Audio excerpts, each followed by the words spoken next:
పెట్టుబడులు కట్టుకథల విషపు రాతల రాధాకృష్ణ గారు లేపినటువంటి తెరతో ఈ కథనాలన్నీ మొదలైనవి. నేను మళ్ళొకసారి చెప్తా ఉన్నాను.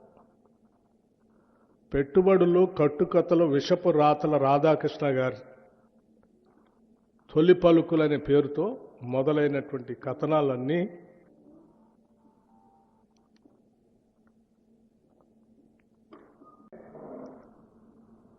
ఏ రాబందులు,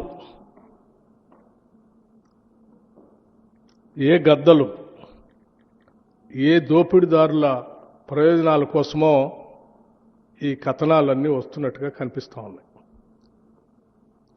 చిన్నప్పుడు నేను ఎక్కడో వినేవాడిని, ఏ నినాదం వెనక ఎవరి ప్రయోజనాలు దాగున్నాయో అని.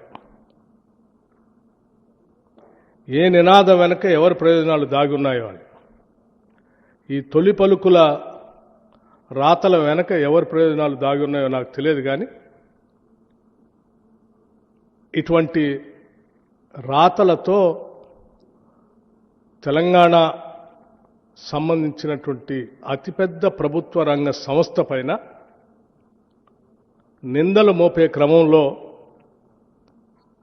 ఈ రాష్ట్రానికి సింగరేణికి నష్టం చేస్తున్నారన్న సంగతి మర్చిపోతూ ఉన్నారు. కిషన్ రెడ్డి గారిని నేను ఇప్పటికి కూడా ఐ వెల్కమ్ హిస్ గెస్చర్.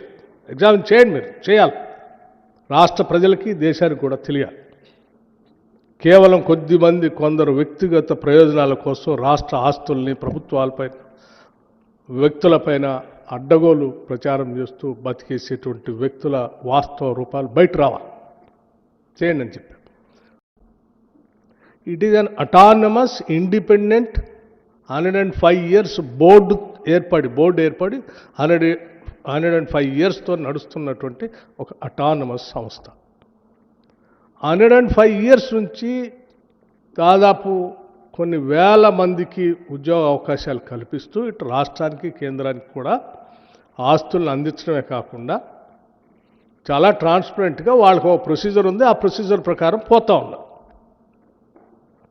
ఆ ప్రొసీజర్లో నాకు కానీ మంత్రిమండలి దృష్టికి కానీ లేకపోతే ఇంకోటి దృష్టికి కానీ వచ్చే అసలు దీంట్లో విషయమే లేదు. ఈ కనీసం విషయ పరిజ్ఞానం కొద్దిగా ఉన్నా, ఇంగిత జ్ఞానం ఉన్నా ఎవరైనా ఇది అర్థమైతే రాయరు. బట్టి విక్రమార్క కొత్తగా క్రియేట్ చేశాడు సైట్ విజిట్. సో ఈ సైట్ విజిట్తోనే అంతా అసలు విషయం అంతా అని వండివారు. నేను అడుగుతా ఉన్నాను, సరే ఆయన ఏదో రాశాడు, ఎవరి ప్రయోజనాల కోసం రాశాడు, ఎవరి కళ్ళల్లో ఆనందం చూడాలని రాశాడో సరే ఆయనకు వదిలేస్తా ఉన్నాను.